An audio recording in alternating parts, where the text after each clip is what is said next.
Gravar. Tudo bem. Boa tarde a todos. Nós estamos aqui com mais um Café com a ANER. Hoje o nosso tema é muito interessante, democratização de checagem de dados.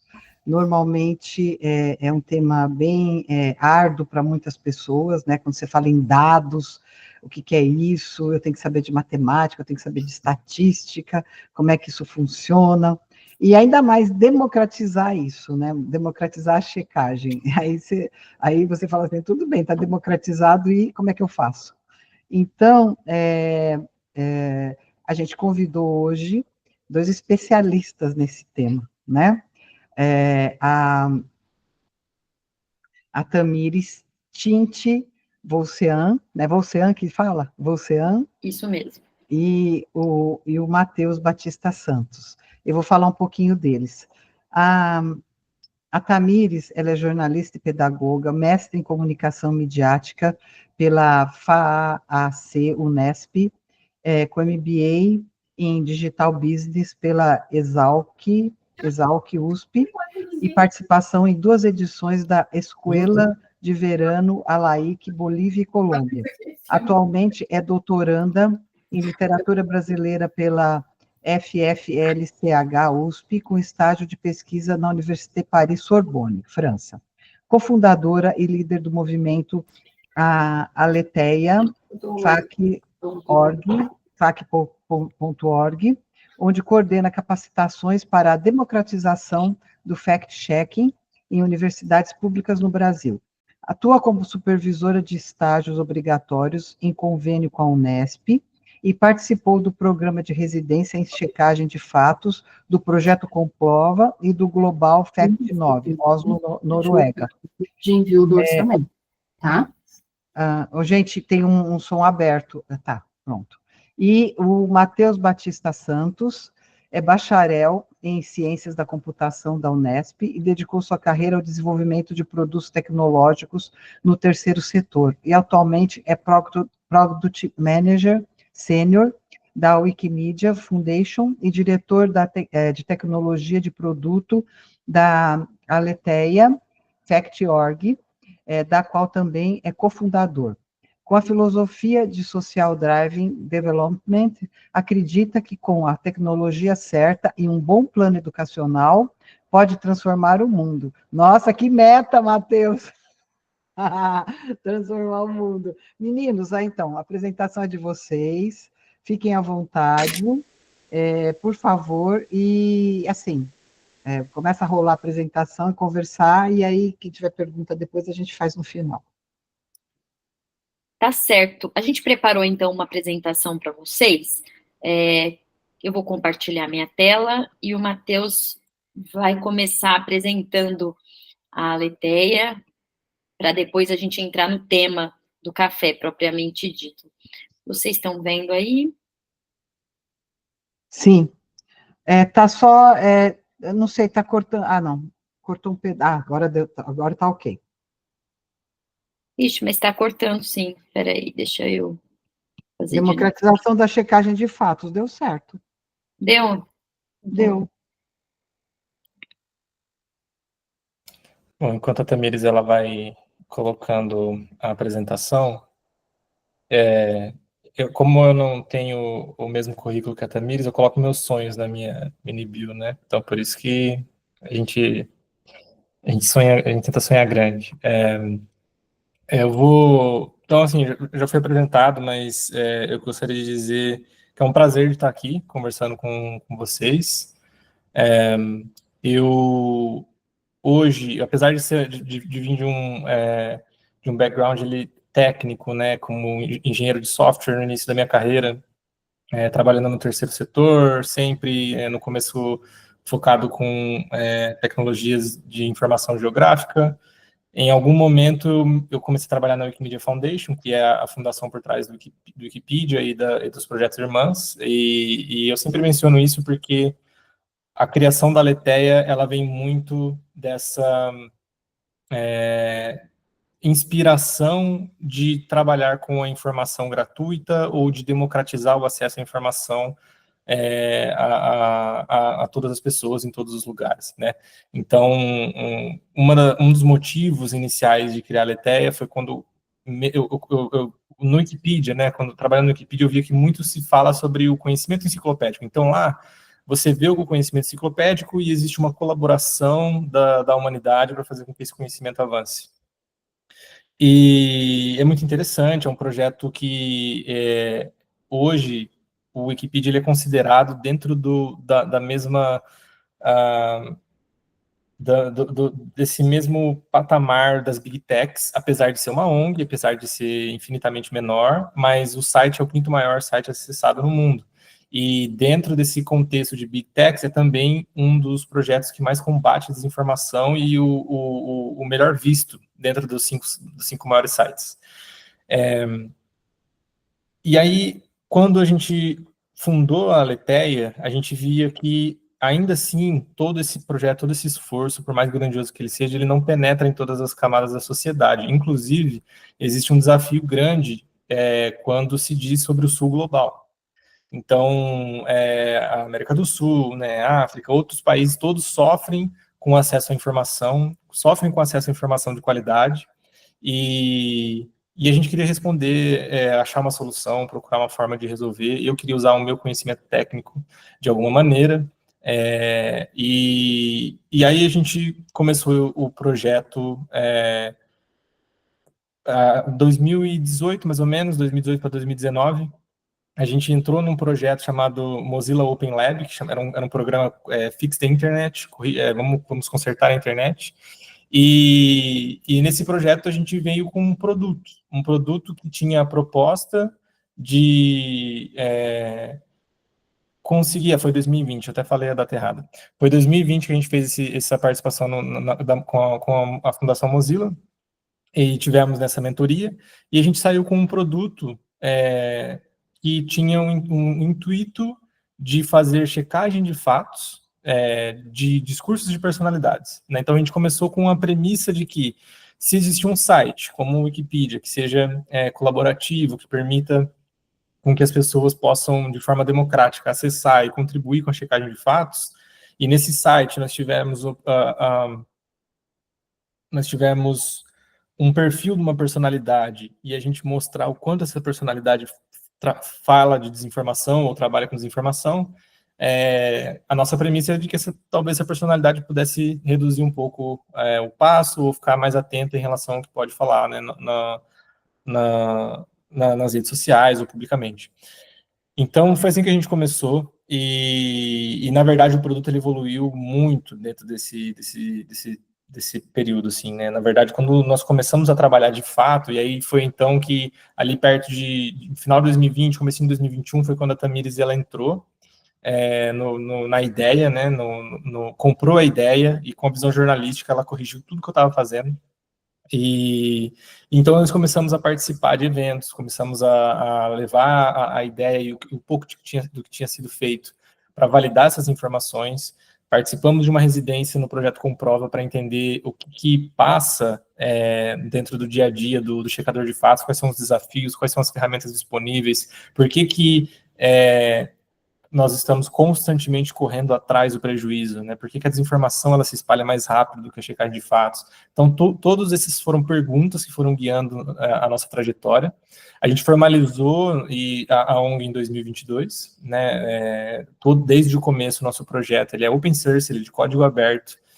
Nós estamos com a missão de realmente contribuir para o interesse social. Então, a ONG faz esse sentido, né? De qualquer que seja o órgão que esteja tentando gerenciar um movimento de checagem de fatos, ele precisa ser transparente, ele precisa ser aberto, e ele precisa pertencer à sociedade. Então, tudo isso nos levou a um ponto culminante ali, que foi uma maratona de checagem de fatos que a gente fez no debate presidencial em 2022. Foi uma experiência muito bacana, a gente reuniu 15 voluntários, e fizemos checagem em tempo real, utilizando a plataforma, utilizando as ferramentas que a gente desenvolveu. Tivemos em torno, acho que, de 350 pessoas visualizando a página em tempo real, que para nós, assim, tinha sido, acho que o maior marco desde então. E foi uma experiência muito bacana, porque tudo que a gente estudou e trabalhou nesse período, a gente identificou que a gente para fazer um trabalho com os recursos poucos que a gente tinha e o tempo que a gente tinha para dedicar ao projeto, a gente tinha que focar em duas personas, né, ou só em uma, né, mas a principal que a gente focou foi no checador de fatos independentes, e um pilar de produto que a gente desenvolveu ao longo desse tempo foi da produtividade desse checador de fatos. Então, tudo que a gente desenvolveu enquanto produto e tecnologia, ele tinha esse intuito de aumentar a produtividade. E para nós foi muito bacana, porque depois dessa checagem em tempo real, primeiro que nós fomos praticamente os únicos a fazer checagem em tempo real. Ninguém tinha feito em 2022 checagem em tempo real daquele jeito. E dentro da checagem em tempo real, nós fizemos 18 checagens. O que depois, comparado assim, com agências isoladas de checagem de fato, quanto eles produziram nas próximas 48 horas, a gente ainda estava próximo do mesmo... do mesmo número, assim. Então, para nós foi um marco, assim, em termos do como a gente conseguiu pegar 15 pessoas voluntárias. Desses 15, 2 apenas eram jornalistas, que eram os jornalistas, era a Tamires e mais uma jornalista que estavam, de fato, aprovando os relatórios, mas a gente tinha pessoas só focadas em procurar os dados nos bancos de dados públicos, pessoas focadas em cuidar da transcrição em tempo real. Então, foi uma dinâmica muito bacana. E, ao longo disso, eu acho que isso daí criou esse momentum para a gente fazer a parceria com a RNCD, onde muito do que vem depois, assim, a linha do tempo aí, ela tem menos marcos até a gente chegar com a parceria com a RNCD, porque a partir dali, realmente, a gente começou a participar de um movimento que já existia, né, de checagem de fatos, né, não, acho que até ali a gente estava aprendendo sobre esse movimento, e a gente passou a participar desse movimento. Então, coincidiu com um convênio de estágio que nós fizemos com a Unesp no final do ano passado, que foi, para nós, assim, o próximo passo desse sucesso estrondoso, que tudo que a gente aprendeu e desenvolveu de ferramenta, ele se tornou base para nós educarmos jornalistas a virarem checadores de fatos. E a gente conseguiu resultados muito interessantes, que eu acho que a Tamires até vai falar mais do que eu no decorrer. E dentro desse período também, a gente fez muitos workshops com outras universidades, a gente tem uma presença muito forte na área acadêmica, que eu acho que hoje é o lugar mais aberto para receber um projeto relativamente novo, como a Aletheia, mas ao mesmo tempo é muito alinhado com os nossos ideais de democratização de todo o conhecimento que é necessário para que a checagem de fatos aconteça.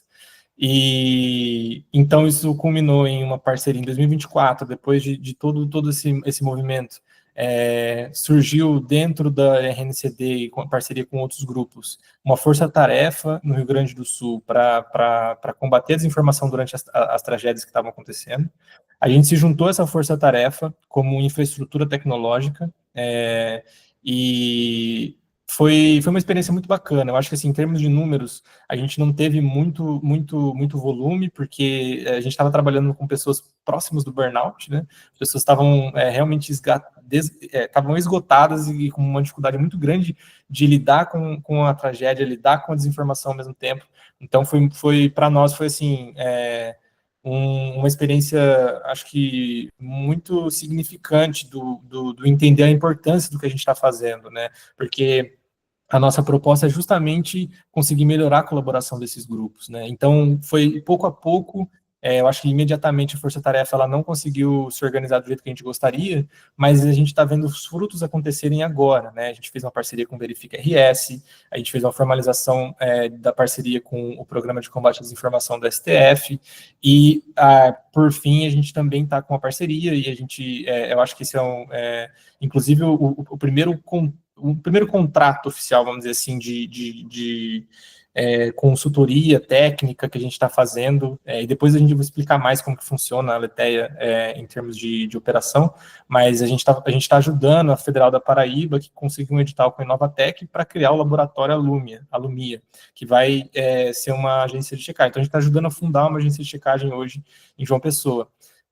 Então, tudo isso hoje tem muito mais coisa que está acontecendo em paralelo, mas a gente acaba não colocando aqui, porque ainda não se concretizou, mas a visão que a gente tem é de que esse movimento, não por conta da Aletheia, mas por conta de vocês, ou das pessoas que fazem parte desse combate à desinformação no Brasil, ele tem cada vez mais crescido e ganhando corpo, e a gente vê com o nosso trabalho ele pode ajudar essas pessoas a se organizarem, que na verdade, no fim das contas, a Aletheia, ela tem 2 braços, né, e o que eu me preocupo mais é o tecnológico, de plataforma, pois é onde a gente quer, de fato,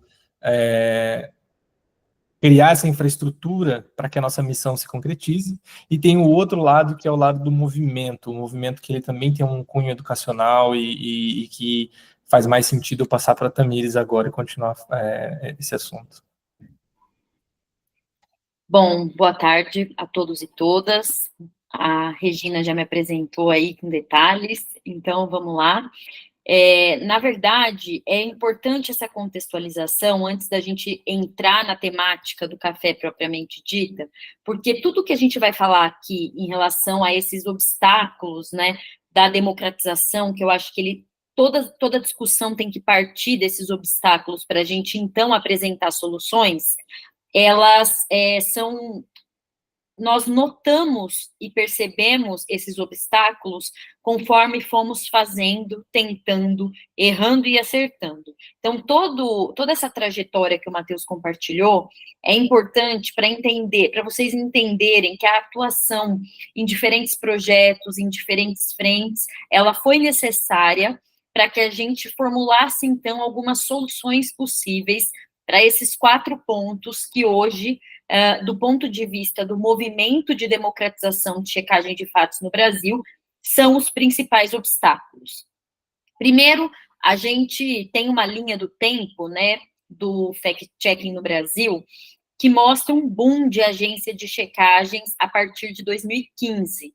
Então, a gente já tem a prática, né, historicamente falando, a prática da checagem de fatos, ela faz parte da rotina do jornalista, muito antes disso, mas ela começou a aparecer no formato de agências de checagem a partir do ano de 2015, com mais intensidade. Só que desde então, apesar de várias agências terem surgido, nós notamos que há uma centralização dessas agências no eixo Rio, São Paulo e Brasília. Então, de acordo com a nossa interação com diferentes universidades federais e também no sentido de conhecer as realidades jornalísticas de outras regiões, apesar de existirem iniciativas, a maior parte delas ainda está nesse eixo. E aí fica um pouco complicado, porque apesar, né, dessas cidades de grande relevância tratarem de temas do jornalismo nacional, há uma lacuna muito grande entre o que acontece, né, nesses grandes centros e o que acontece nos interiores do Brasil. Então, a gente foca em questões de âmbito nacional, mas muitas vezes a gente ignora a realidade de algumas regiões mais afastadas. E aí, essa centralização das agências fez com que a gente pensasse nessa dispersão da Aletheia em núcleos regionais. Por isso é que a gente está trabalhando muito próximo às federais da região norte, federais da região nordeste, da região sul, para que a gente possa desenvolver esses projetos e para que a gente possa auxiliar na formação desses professores e jornalistas, para que não haja essa concentração em uma só região do país. É claro que, como eu disse, há iniciativas muito bacanas em outras regiões, mas esse é um dos grandes obstáculos. A gente tem uma coisa, quando a gente vai tratar, né, da checagem e dos conceitos que envolvem a checagem, a gente tem o viés regional. O viés regional é aquele que a gente deve levar em consideração ao selecionar os discursos, as informações, os dados a serem checados. Quando a gente não leva em consideração a realidade desses interiores, nós não conseguimos atingir, auxiliar e prestar serviço a essa população específica. Então, a gente não cumpre o viés regional. E aí se formam o que a gente chama de desertos de informação. Ou seja, são regiões que elas se autoalimentam, né? Então, existem ali as mídias tradicionais, locais, mas que não há uma atenção para combater a desinformação propriamente dita. Eu sempre cito um caso, né, quando eu estou dando uma formação, que aconteceu durante a pandemia. Existia uma cidade específica do interior da Paraíba, até que a gente tem a parceria com a Federal da Paraíba hoje, e eu sempre uso esse exemplo, que eles que trouxeram, né, para mim. Existia uma cidade, agora eu não me lembro o nome, mas uma cidade específica do interior da Paraíba, onde as mulheres deixaram de se vacinar, porque na rádio local, o único veículo de comunicação, espalhou-se a notícia de que a vacina de Covid deixava as mulheres inférteis. E como ninguém foi checar essa informação, e essa informação ela não era difundida nos grandes centros, então, é claro, nós escutamos várias coisas sobre a vacina, mas talvez infertilidade não tenha sido uma delas. Então, as grandes agências não checaram esse tipo de desinformação, não chegou esse tipo de desinformação até a reunião de pauta, e essas mulheres deixaram de se vacinar. Existe uma matéria na BBC que mostra que um jornalista, percebendo, né, verificando o banco de dados de vacinação e verificando, né, o banco do próprio SUS, o DataSUS, ele percebeu uma queda na vacinação nessa cidade e foi investigar. Então, descobriu a desinformação, né, e consultou a Pfizer, a BioNTech, que trouxe a informação relevante de que não há nenhum risco de infertilidade. Graças, né, a esse combate à desinformação, as mulheres voltaram a se vacinar. Mas esse é um exemplo de deserto de informação, justamente porque são regiões, né, onde há escassez de veículos de comunicação e escassez de informação verificada. Não se chega nesses locais. Então, a nossa ideia é, de fato, descentralizar para democratizar. A gente tem que povoar esses desertos de informação quando a gente fala de democratização de checagem de fatos, principalmente para que a gente possa entrar em contato com essas particularidades regionais. O terceiro ponto é a falta de autonomia de veículos de pequeno e médio porte. Então, a gente tem percebido, ao entrar em contato, né, com diferentes perfis de veículos, que não há ou recursos humanos, ou orçamento, ou, enfim, as ferramentas necessárias para que veículos de pequeno e médio porte formem os seus núcleos de checagem. Então, sempre dependem de grandes conglomerados, sempre dependem de grandes centros para receber uma informação checada. E isso, primeiro, não cumpre o viés regional, mais uma vez, e também não cumpre as particularidades editoriais desses veículos que servem a realidades muito específicas. Então, mais uma vez, a gente tem esse problema, não só da centralização espacial, mas também da centralização em grandes conglomerados. Hoje, as agências, as grandes agências de checagem, estão, em sua maioria, vinculadas a grandes veículos de comunicação. Então, as mais conhecidas estão ali. Enquanto que os pequenos e médios, muito mais os pequenos, eu acredito, sofrem com essa escassez, né, de jornalistas capacitados para realizar o processo investigativo, jornalista que tenham as ferramentas e a segurança necessária para realizar esse processo, enfim, né, várias restrições que os impedem de fazer da prática um hábito cotidiano da redação. Então, isso impacta diretamente no quarto ponto, porque se em uma cidade que tem veículos de pequeno e médio porte não há o hábito da checagem por parte do nicho profissional, muito menos por parte da população comum.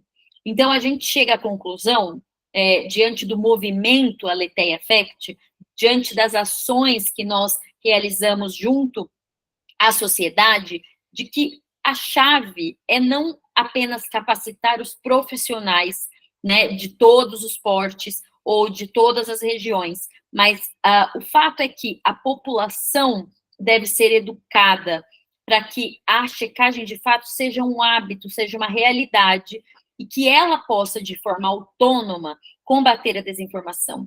Só o jornalista só os núcleos de checagem, apenas as agências, isso não vai democratizar verdadeiramente a checagem de fatos no Brasil. O combate, ele tem que ser amplo, e aí a gente consegue agregar o cidadão comum, e a ideia é que todos e todas estejam aptos para percorrer esse caminho investigativo e para realizar isso de uma forma mais acessível. Então, quando não há a cultura comunicacional na cidade, na pequena, nos interiores, nos veículos pequenos, também não há o reflexo na população. E mesmo que haja núcleo de checagens, a gente ainda tem que insistir e disponibilizar material, capacitação e acessibilidade para que esses cidadãos comuns também possam desenvolver essa autonomia. E aí a gente fez esse diagnóstico, né? Eu aqui fiz um resumão para a gente conseguir debater alguns pontos mais relevantes, mas a gente fez esse diagnóstico pensando em como é que a gente poderia, ao menos, amenizar, se não solucionar totalmente, esses pontos a partir das práticas do movimento. Como o Matheus disse, a gente tem soluções metodológicas que vêm do movimento Aletheia Affect e que estamos praticando junto a outras instituições, mas também temos soluções tecnológicas, que aí estão concentradas na plataforma da Aletheia e que são evoluídas e melhoradas continuamente para atender essas demandas e para cumprir esses objetivos. Não só da população de modo geral, mas também desses veículos de pequeno e médio porte, que ainda não têm seus núcleos estruturados. Eu vou começar falando das soluções metodológicas, né? Como é que a gente pensou que esses 4 pontos poderiam ser amenizados inicialmente e a longo prazo solucionados. Eu selecionei aqui 4 ações que a gente já faz, né, e que podem ser discutidas. A gente pode apresentar aqui alguns cases para vocês. Primeiro, que é a capacitação e treinamentos voltadas a públicos diversos. Atualmente, a gente tem o programa de estágio, então a gente já capacita estudantes do curso de jornalismo para que saiam com maior conhecimento de checagem de fatos no mercado, porque hoje, como se sabe, as faculdades, né, de graduação e também de pós-graduação, elas têm um gap muito grande desse assunto especificamente. Ele ainda não é contemplado de forma ampla no conteúdo programático do curso de jornalismo. Então, é difícil, eu arrisco dizer que eu nunca encontrei, e se vocês tiverem algum exemplo, isso vai me trazer grande felicidade, uma disciplina de checagem de fatos. A gente tem hoje jornalismo de dados, né? E o jornalismo de dados, ele é imprescindível e muito importante para a checagem. Como a Regina disse, a gente lá no começo, a gente tem que trabalhar com dados, tem que se familiarizar com essas questões, mas de checagem, de processo investigativo e tudo mais, eu nunca vi em nenhuma instituição pública que a gente trabalhou que haja essa disciplina no conteúdo programático. Então, essas capacitações e esses treinamentos, eles são como a gente está tentando tapar esse gap, no sentido de vamos educar, vamos capacitar esses jornalistas para que eles cheguem ao mercado com uma perspectiva diferente e que possam contribuir ativamente para o combate à desinformação.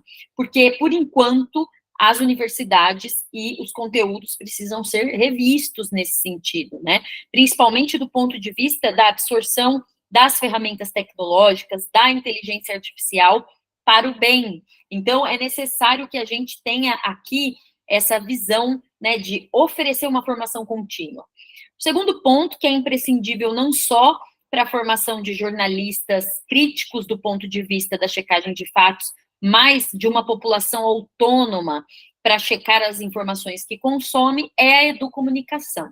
A educomunicação é um dos pilares da Aletheia, e todas as nossas metodologias de ensino-aprendizagem, elas são pautadas na educomunicação. Educar para o consumo da mídia, porque eu acredito que hoje você tem uma grande resistência por parte da população, não por parte do público jornalístico, mas por parte da população comum, em aceitar a checagem de fatos, em confiar na checagem de fatos. Então, muitas vezes, como o Matheus bem lembrou, a desinformação ela tem mais credibilidade do que a informação checada. E por que isso acontece? Porque as pessoas, elas não acreditam no processo, elas não confiam. Mas não é arbitrário. Primeiro, existe o tal do viés de confirmação. O viés de confirmação, a gente sempre tende a crer, a acreditar, a oferecer confiança àquilo que fortalece as nossas crenças, os nossos preconceitos. Então, algo que nos tira da zona de conforto é algo que não nos agrada. Então, inicialmente, temos o viés de confirmação. Por outro lado, temos também uma ignorância em relação aos processos de checagem. Como é que esse checador, como é que essa agência chegou a esse resultado? Por que é que eu devo confiar nesse resultado? E aí a educomunicação é muito importante, porque ela educa para o consumo da informação. Ela traz o senso crítico e a autorreflexão do que estamos consumindo na mídia. E isso é importantíssimo para a democratização da checagem de fatos no Brasil e no mundo, porque se a população não entende os processos midiáticos, não há como imputar uma habilidade de checagem de fatos neste público. Então, por isso que este é um dos nossos pilares. O terceiro ponto são as formações para professores da rede pública. Nós estamos agora com uma ideia de um convênio, né, com os professores, para que a gente não capacite apenas os alunos, as turmas, mas para que a gente capacite os próprios professores das universidades públicas e federais, para que eles possam transmitir esse conhecimento às suas turmas de graduação e pós-graduação.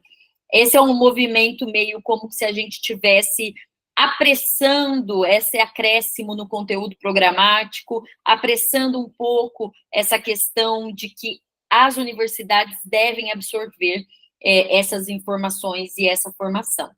E, por fim, uma das nossas soluções metodológicas são os materiais gratuitos e didáticos. Hoje, nós temos o manual de checagem da Aletheia disponível gratuitamente na plataforma. Então, se vocês entrarem aleteiafact.org, é só criar um login e uma senha gratuitamente e baixar o manual nos materiais complementares. Ele foi criado pela primeira turma de estagiários da Unesp, de Bauru. Então, nós idealizamos esse manual há algum tempo e, graças a essa primeira turma de estagiários, nós conseguimos concretizar esse material e apresentá-lo gratuitamente. Então, essa é uma forma de que todo mundo compreenda os processos, compreenda os conceitos e que, de uma forma muito acessível e didática, possa refazer todo o caminho investigativo, se quiser. Então, não restringindo apenas a jargões jornalísticos, a práticas e técnicas para o público profissional, mas para também todo e qualquer cidadão que se interesse por essa visão crítica do consumo de informação. E aí, além disso, a gente tem também guias para uso da plataforma. A plataforma, como o Matheus vai apresentar agora nas soluções tecnológicas, ela é muito mais voltada, de fato, aos núcleos de checagem, aos jornalistas independentes, aqueles que, de fato, querem checar fatos de forma colaborativa. Então, nós temos ali um workflow estruturado para esse público, mas nada impede, como o Matheus citou, né, na questão do debate, que o público comum, o público que não tem formação jornalística, também use a plataforma. Então, a gente tem um guia tutorial, né, de uso da plataforma, e a gente oferece outros materiais informativos a cada ciclo do programa de estágio, gratuitamente, para que todos tenham acesso a informações relevantes do núcleo de checagem de fatos.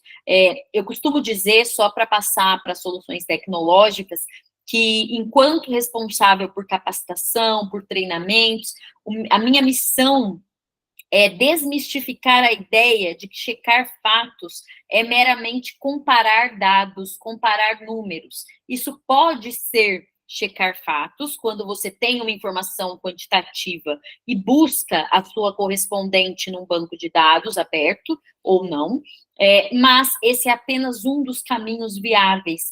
checar fatos, dados, informações, discursos, imagens, múltiplos formatos da informação, vai muito além dessa comparação. Você precisa estabelecer padrões e parâmetros de seleção, você precisa entender a hierarquia do grau de nocividade das notícias, dos discursos. Então, não é só comparar as informações, mas monitorar, selecionar, estabelecer esses parâmetros que eu citei, criar caminhos investigativos que o levem até a fonte confiável. Então, isso exige bastante prática, isso exige bastante exercício do pensamento crítico, e é por isso que a gente tenta, por meio desses 4 pilares, apresentar algumas soluções metodológicas para democratizar essa prática em diferentes regiões do Brasil. Hoje a gente tem o núcleo no Sul, a gente tem o núcleo no Sudeste, a gente tem o núcleo no Nordeste e está estruturando o núcleo no Norte, nas regiões, né, do Brasil, e no Centro-Oeste a gente ainda não tem, a gente ainda está começando alguns diálogos, mas a ideia é que haja ao menos um núcleo que trabalhe em prol desse objetivo em cada região, trabalhando nessas 4 frentes que eu citei. Mas agora, eu acho que para a gente partir, sair um pouco do movimento e entrar um pouco na plataforma, o Matheus vai apresentar algumas soluções tecnológicas que também contribuem para a democratização, uma vez que se apresentam de forma acessível e aberta aos profissionais que não têm não têm essa possibilidade, sobretudo em veículos de pequeno e médio porte, e também aqueles que são independentes. Ô, Tamires, deixa eu só fazer uma pergunta. Vocês conhecem o Instituto Palavra Aberta, né? Sim. Ah, tá, porque eles fazem um trabalho também bem interessante com educação midiática nas escolas, com os professores. Eu acho que você podia, eu não sei se você já chegou a conversar com a Patrícia Blanco. A gente fez uma entrevista com ela, que está no nosso perfil, a gente dialogou por meio da Rede Nacional de Combate à Desinformação. Mas hoje não temos nenhum projeto em conjunto, apenas os diálogos iniciais. Eu acho que podia ser bem interessante, porque ela avançou bastante já com as escolas públicas, com os professores, e de repente vocês podiam tentar fazer uma parceria, que podia ser bem legal, não sei. Enfim. Certeza. Matheus, por favor.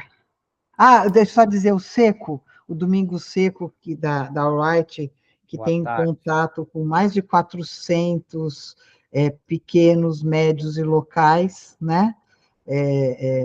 Que está aí nesse deserto de notícias, né, Seco, correndo atrás de grana, de dinheiro, de etc., de várias coisas, então, ele também vai poder contribuir bastante. Tá bom, desculpa, Matheus, vamos lá. Não, essas interrupções, elas são necessárias. Pode fazer quantas vezes você quiser. Bom, acho que em relação ao que o Tamires falou, eu acho que fica muito claro assim, a direção para que a gente está indo, né? A nossa intenção, o que desejamos que seja conquistado em termos de desenvolvimento social. E, como eu disse, a plataforma ela vem como uma estrutura para isso, né? Nesse mundo digital que nós vivemos hoje, se ficarmos à mercê de big techs ou de empresas do primeiro setor, né, ou for profit, né, que está em busca do lucro, de desenvolverem as ferramentas para que esse desenvolvimento aconteça, nós vamos ficar parados no lugar que a gente já está, ou talvez até piorar. Então, quando nós começamos a desenvolver a Aletheia, ela vem mesmo num sentido de questionar qual que é o papel da tecnologia para resolver esse problema. E a nossa proposta, ela é de criar essa infraestrutura pública, né, que ela possa ser acessada por qualquer um, ela possa ser utilizada por qualquer um. Como eu disse no começo, e para quem não estava, eu acho que eu posso comentar novamente, mas nós somos muito inspirados no Wikipedia, né? E por trás do Wikipedia tem o MediaWiki, que é o software em que você pode criar a sua wiki. Então, talvez todos aqui já tenham entrado numa wiki de qualquer outra organização que não seja Wikipedia, acessado um conteúdo, e tem um software por trás que permite que isso aconteça. Então, nós somos inspirados nessa mesma eu acho que nesses mesmos valores, A proposta para que a gente avance na solução desses problemas é de que deve haver um gerenciamento dessa informação mais refinado, e ferramentas que elas possam diminuir essa fricção no trabalho da checagem de fatos. Porque o trabalho de checagem de fatos ele já é difícil por si só. Só o fardo de tomar uma decisão e dizer o que é verificável, o que não é, o que é confiável, o que não é, isso é um fardo muito grande já na cabeça do checador de fatos. Então, reduzir a fricção e os obstáculos para que o checador de fatos possa chegar a essa conclusão, ele é muito importante e ele precisa ser aberto, precisa ser público. Inclusive, um dos motivos do nosso código ser aberto, né, e de qualquer pessoa poder baixar o código ou poder contribuir com o código. E dentro de todo esse processo também, para que a organização desse grupo de pessoas, que se considerarmos que ele só vai aumentando e vai sendo bem sucedido, também aumenta a complexidade, e quanto mais pessoas no processo, mais complexo, cada vez mais difícil. Então, muito do que foi desenvolvido na plataforma, ele tem a intenção de refletir uma governança de controle de acesso, né? Permitir que, no Wikipedia, por exemplo, qualquer pessoa pode editar uma página, né? Só que se você tentar ir hoje editar a página do Barack Obama no Wikipedia em inglês, você não vai conseguir, porque é uma página com grande acesso, com uma importância, uma relevância grande. Então, existe uma governança para permitir que apenas alguns usuários com um nível de acesso adequado possam editar essa página. E na checagem de fatos isso é mais imperativo ainda. Então, toda a plataforma ela tem uma distribuição de controle de acesso que permite que o checador possa fazer o trabalho dele, o revisor possa fazer o trabalho dele, o administrador possa fazer o trabalho dele, e ainda assim possam ter pessoas que possam engajar sem necessariamente contribuir com um relatório ou publicar um relatório dentro da plataforma, mas ainda assim sugerir outras maneiras de combate à desinformação. Então, a governança da plataforma ela é uma preocupação muito grande, porque o que nós queremos fazer enquanto movimento é permitir que essa plataforma ela esteja disponível de forma gratuita para checadores de fatos independentes, né? E, dito isso, o que nós aprendemos, assim, eu acho que foi o trabalho mais intenso desse último ano, foi cobrir o fluxo de trabalho desse ciclo de vida da checagem de fatos de ponta a ponta, né? Então, a gente vem desde a denúncia ali, né? Então, hoje, se você mandar uma mensagem no Instagram da Aletheia, você vai conversar com um robô, que vai perguntar se você quer fazer uma denúncia ou se você quer conversar com um ser humano. E aí, se você faz uma denúncia, essa denúncia já cai na plataforma, ela já entra no ambiente de triagem, e aí o checador de fatos pode decidir se aquela denúncia vai se tornar ou não uma afirmação a ser checada, vai passar pelo processo de atribuir a tarefa, fazer o relatório, ou fazer a busca, né, das fontes, desenvolver o relatório de acordo com o manual de checagem, enviar para cross-checking. O cross-checking vai permitir que outro checador faça a verificação do que foi checado e dê uma sugestão do que se a etiqueta escolhida ela é adequada ou se deveria ser outra etiqueta. Isso tudo vai para um revisor, o revisor vai olhar, vai verificar se tudo está adequado, e então publicar. E a publicação, a gente tem também, como parte como eu mencionei, né, a gente teve uma parceria com a Força Tarefa do Rio Grande do Sul, em parceria com a RNCD e outros parceiros. A gente ainda tem um outro ponto que é a distribuição, né, o envio de notificação, e-mail para todas as pessoas que estão interessadas naquela checagem, ou que possam ser interessadas naquela checagem. Então, todo esse ciclo de vida, da denúncia, a publicação do relatório, e depois, eventualmente, a distribuição dessa informação, foi o que nós levamos assim, em consideração na hora de desenvolver a plataforma. E por fim, eu acho que tem dois pontos que um deles é assim, é importantíssimo, né? E o outro é mais uma questão de tendência. Mas é muito importante que dentro da nossa proposta nós temos parte integral dessa infraestrutura de dados pública, né? Então permitir que nós tanto consigamos fazer a integração com essa infraestrutura já existente, mas também contribuir para que ela melhore. E um exemplo disso é que a nossa plataforma ela é conectada com o Wikidata, né, que é uma eu não sei se vocês já têm experiência com Wikidata, mas ele é um projeto irmão do Wikipedia, que tem dados estruturados como grafo, né? Ele permite que você possa categorizar os dados de uma forma diferente e permite que a máquina possa ler esses dados também de uma forma otimizada, o que a Aletheia acaba fazendo. Então, todos os dados de personalidades, por exemplo, a gente se apoia no que o Wikidata oferece como infraestrutura e a gente consegue conectar, então, e manter a informação atualizada sem precisar criar um fardo nos usuários da Aletheia para manter essa informação em dia. Então, a gente se integra na infraestrutura digital pública. Né? A gente tem também para SEO, né, de Search Engine Optimization, a gente tem ali um esquema que chama Claim Review, que é uma maneira de dizer para o Google, de dizer para o Bing, dizer para qualquer outro buscador que dentro de uma página existe uma checagem de fatos e passando as informações, né, os metadados necessários para que essa página seja ranqueada diferente. Então, permita que a informação ela tenha uma maior chance de chegar na pessoa que está buscando, né, algo relacionado àquela checagem. Um outro exemplo legal que eu gosto de dar é que existe hoje um projeto chamado Querido Diário, que permite que você possa ir lá e acessar de forma programática diários oficiais de diversos municípios do Brasil. É um projeto da Open Knowledge Brasil.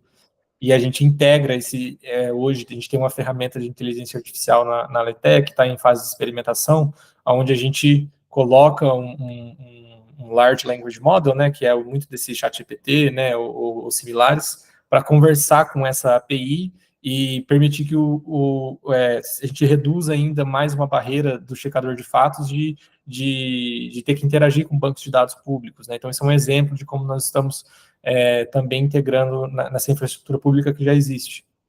E esse é o gancho perfeito, eu acho, para falar dessa questão da automatização das tarefas, né? Porque a nossa intenção não é jamais fazer com que o que a gente faz, ele seja... ele crie mais desinformação. Então, tudo que a gente faz em termos de automatização, ela tem essa intenção de manter o ser humano como parte fundamental do que vai ser publicado ou não, do que vai ser aprovado ou não. Então, esse termo human in the loop, ele é importante.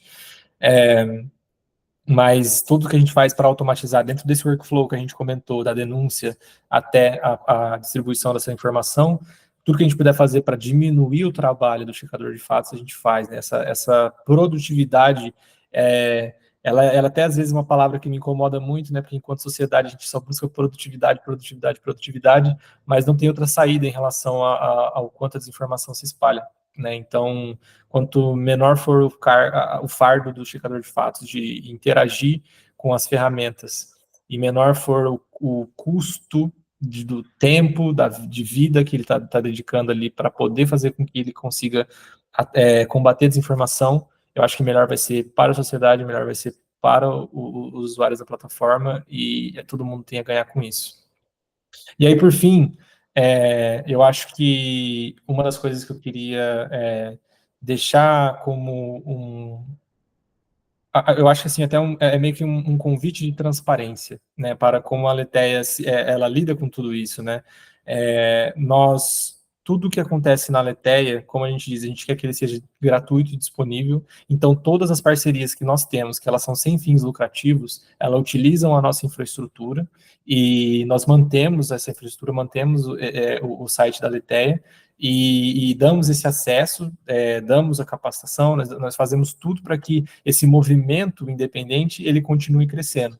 Então, nós queremos, de fato, que a informação, ela chegue em todas as pessoas. Mas a gente também tem outros modelos de negócio, por assim dizer, para permitir que outros projetos, que não necessariamente sejam sem fins lucrativos, eles ainda possam tirar vantagem do trabalho que está sendo feito pela Aletheia, né? Então, como eu disse, o nosso software ele é aberto, ele é open source, e significa que qualquer pessoa pode instalar esse software no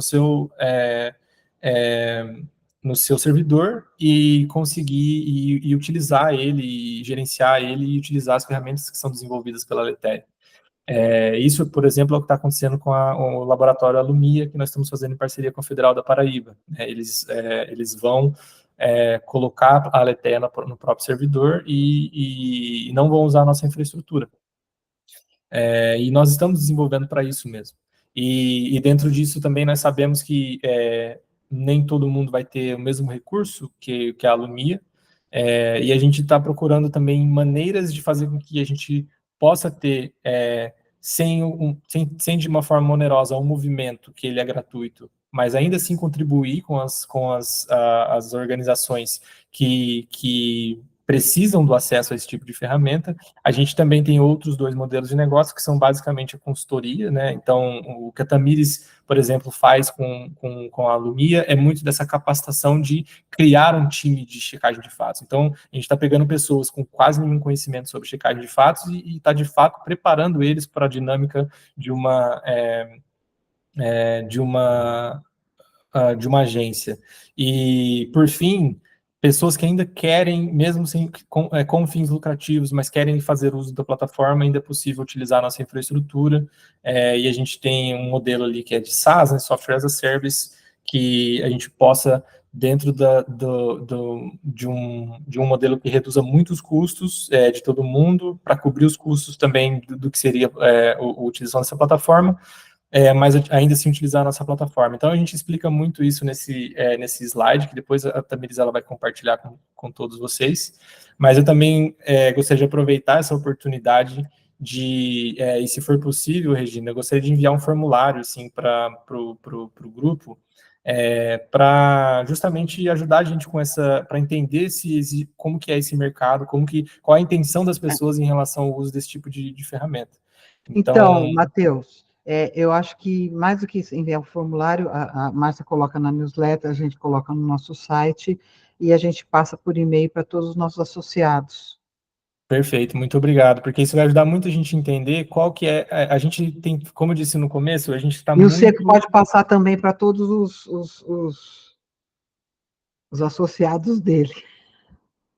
Eu agradeço muito.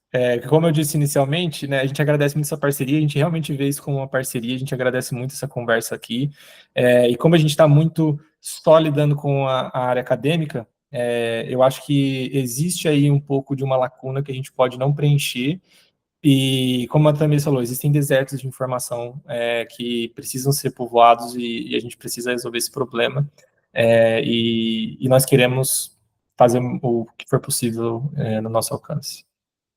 Eu acho que o Seco são o quê? 8.000 veículos? Uma coisa assim, é muito veículo, gente. São 8.000, Seco? De digital, né, online é quase isso, 7.000 e tantos, né? É muita gente. No Atlas, né, da Projor tem esse levantamento, né? É muita gente mesmo. E 98% não tem hoje, né, infraestrutura, não tem ferramenta, né, para checar. É um grande problema mesmo.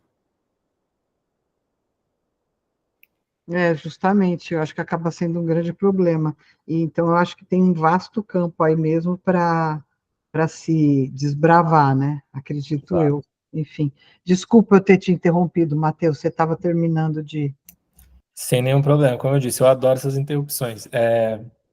E então, muito obrigado. Depois a gente vai enviar então esse slide com mais detalhes sobre sobre a forma como a gente está se posicionando socialmente para resolver esse problema, seja com fins lucrativos ou sem fins lucrativos.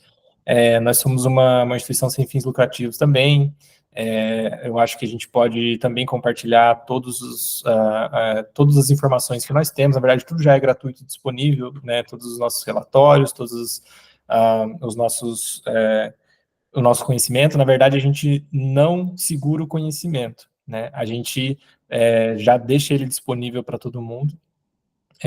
Inclusive, bom, e o último slide, lógico, uma parte da nossa receita é, de fato, a doação, né, porque o que nós fazemos hoje, nós não cobramos nem um pouco sobre o acesso da plataforma, nós, inclusive, não colocamos AdSense ou propaganda, nós queremos realmente respeitar a privacidade de todo mundo, inclusive evitando que os dados que, eventualmente, esses AdSense, eles acabam coletando das pessoas possam ser utilizados, né? Então, a plataforma, ela vai muito desse contexto social e eu acho que é isso. A gente usou quase todo o tempo, mas a gente está disponível para perguntas, nosso e-mail também vai estar aí, e eu agradeço muito. Também quero. Ah, Eu por favor. também só quero agradecer pelo espaço. Enfim, né, aqui a gente fez um recorte muito focado no público com o qual a gente iria dialogar, né? Então a gente trouxe soluções que acho que é de interesse do público, né, enfim, dos veículos, para também sanar esses problemas de democratização, mas também temos várias iniciativas que, caso vocês tenham interesse, até em contribuir como voluntários, isso é sempre muito interessante para a gente. Então, fico meu muito obrigado pelo convite, Regina, por nos ceder esse espaço, acho muito importante, e essa questão do formulário, até complementando o Matheus, nós trabalhamos com a evolução guiada, tanto do movimento quanto da plataforma. Então, ouvir outros nichos, para a gente, é importantíssimo, porque a gente consegue moldar melhor tanto o produto quanto nossas soluções metodológicas. Então, até para saber como é que o mercado espera receber esses estudantes, esses jornalistas em formação, é interessante para a gente, para guiar outros processos internos. Então, se vocês puderem responder para a gente, vai ser incrível. E se o Domingos puder também dar essa força no mailing dos veículos propriamente, para a gente vai ser perfeito. Muito obrigada. Com certeza, a gente procura vocês depois, também temos uma newsletter que se chama Aurora News, que tem hoje 3.000 assinantes, e a gente sempre divulga, né, iniciativas como essa, que são muito importantes aí, bacana conhecê-los. Ótimo, eu acho que dá para fazer um belo trabalho, porque acho que nessa área a gente tem tanta coisa para fazer no Brasil. A gente tem um deserto, de fato, e tem muita coisa. Então, tudo que a gente puder fazer aqui na ANER, junto com os associados, para divulgar o trabalho de vocês, para responder pesquisa, para responder formulário e colaborar para a evolução disso é fundamental. E eu acho que sabe a Casper Libero? Eu acho que poderia ser interessante a coordenadora de jornalismo de lá eu apresentar para vocês, para de repente vocês sugerirem a cadeira na escola de jornalismo. Acho que podia ser bem interessante, né? A gente fala depois e eu vejo essa possibilidade de fazer uma apresentação de vocês com a Casper Libero, porque poderia ser bem interessante tentar fazer uma cadeira na área de jornalismo, né? A Adriana do SESC lá, da revista do SESC, dizendo que é onde ela se formou, é verdade. Eu acho que pode ser bem interessante experimentar, criar uma cadeira, sabe? Nessa área. Com certeza, Regina, principalmente porque hoje a gente tem pouquíssima interface com universidades privadas. A gente tem bastante interface com as públicas, mas a gente entende que há uma proximidade muito maior com o mercado daqueles estudantes que estão nas privadas e que é imprescindível que a gente também leve essas capacitações e treinamentos, até porque a metodologia foi desenvolvida por nós e, como o Matheus disse, ela é aberta, ela está disponível e podemos compartilhar, né? Então, é legal aproveitar dessa disponibilidade e acessibilidade. Eu vou ver isso sim, eu vou falar direto lá com o pessoal da Casper Libero e marco uma reunião para nós conversarmos com eles. Acho que pode ser interessante. Perfeito. Tá bom. Agradecemos então, muito. Esse Café com a Né está gravado, ele está no YouTube, à disposição para quem quiser ir lá, olhar, ler, ver. O LinkedIn também transmite o Café com a Né, e eu agradeço demais a presença de vocês dois. Eu tenho certeza que daqui a um ano a gente vai estar conversando de novo e vai estar mostrando toda a evolução desse trabalho que vocês estão fazendo, que eu acho que é muito importante, muito interessante. E eu tenho certeza que o Domingo Seco vai nos ajudar também com os seus 400, 500 seguidores. Enfim, agradeço demais e um grande abraço a todos. Muito obrigada, Matheus Santos, Tamir Stintivo, e até uma próxima. Até. Muito obrigado. Até. Muito obrigada, gente. Tchau, tchau. Tchau, gente.